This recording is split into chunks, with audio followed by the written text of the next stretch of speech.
Today we had a new update for the tournament policy version, and we're up at 2.5. This was released today from the EU, and expect NA to post this later on in the day. So let's take a look at it and let's talk about it. So since the tournament policy documents require ongoing updates and amendments to keep pace with organized plays, they are pleased to announce this new update. While it might be surprising to see another update so soon after the previous one, we have a major update to the end of procedure, which also impacts the number of rounds and time and round time.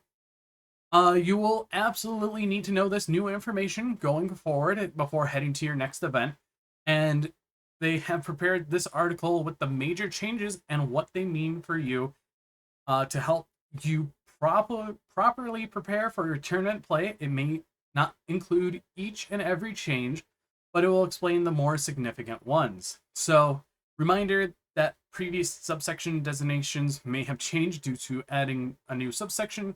Be aware of this when you're searching for specific information. Now let's go and talk about it. So section 3, we have the tournament information. This section explains the tournament tiers, formats, rounds, and tournament reporting. So what has changed in time limits? The Yu-Gi-Oh! TCG Swiss rounds has been extended to 50 minutes from 45 for Tier 1, 2, and 3 events, which are your local tournaments, the regional qualifiers, the Yu-Gi-Oh! Championship, and the World Championship qualifiers. So everything under the sun outside the Yu-Gi-Oh! World Championship. And time rounds may be adjusted for Tier 4 events, which is the World Championship that we just had the past weekend. And any such changes will be announced before the event starts. You'll have an additional 5 minutes per round at the relevant tournament tiers, which is honestly a good buff because 45 minutes sometimes, depending who you go against or what deck you go against, wasn't really enough. If it's a really strong grind game against a person that has one of the top decks that like to grind out the game, this can help out that whole situation. And then the number of rounds general, what's changed? This is a new subsection to accommodate the differences in numbers of rounds required for specific tournaments. And what does this mean? There isn't anything new that was added to this subsection. And what has changed? It's a new subsection for round numbers, Tier 1 and 2 events. The maximum top cut for any tournament participants is 8. And what does this mean? Regardless of how many duelists enter a Tier 1 or 2 tournament, the top cut playoff will cap at 8 duelists, so top 8. The number of rounds for Tier 3 and 4 events for the YCSs and the World Championship qualifiers. This is a new subsection. There is a chart to explain the correct number of buys along with information on the modifiers. There is also a chart to explain the new top cut. The maximum top cut for any number of tournament participants is top 8. So it's just explaining more. Top cut rounds no longer have a time limit, and 2 additional Swiss rounds have been added. Total number of Swiss rounds depend on the number of duelists enrolled at the start of the tournament.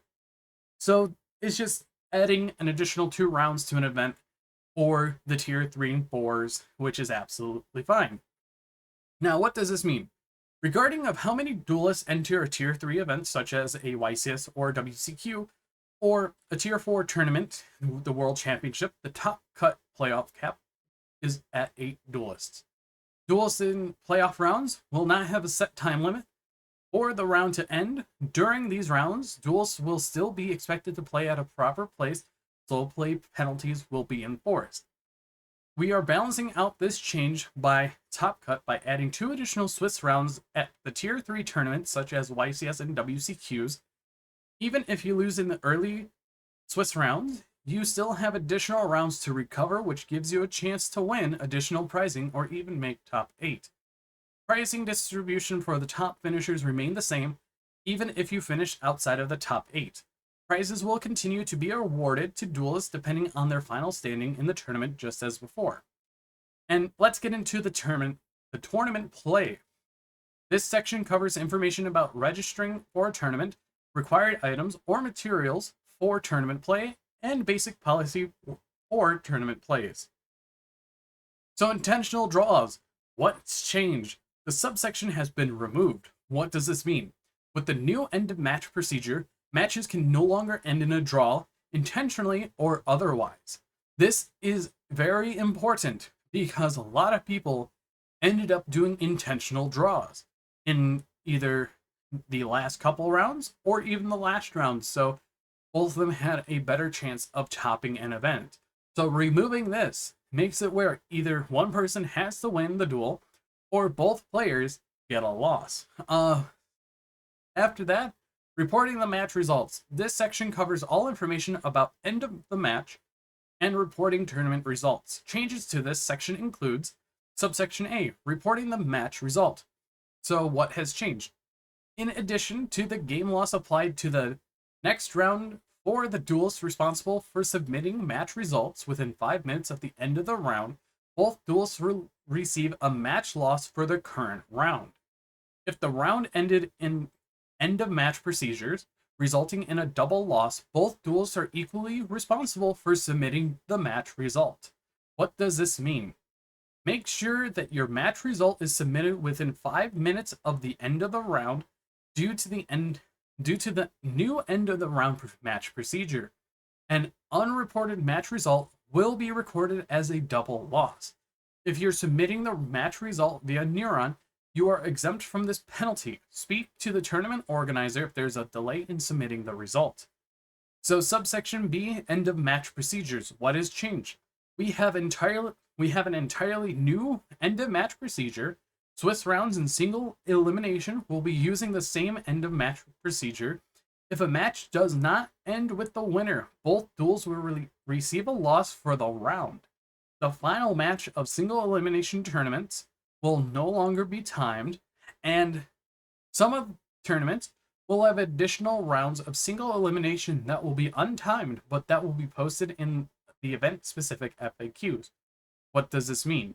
When the time ends in the round the match is over, neither duelist may begin to continue or begin any actions that may take place in the game.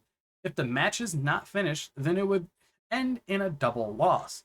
A match is considered finished when one of the duels has either won 2 duels or lost 2 duels.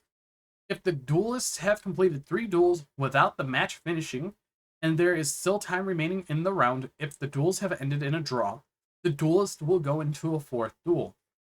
In order to win a match, a duelist must win 2 games prior to the round time expiring. If neither duelists have won 2 games, the match ends in a double loss. It has been several years since the end of match procedure changed, so make sure you're prepared for your next tournament.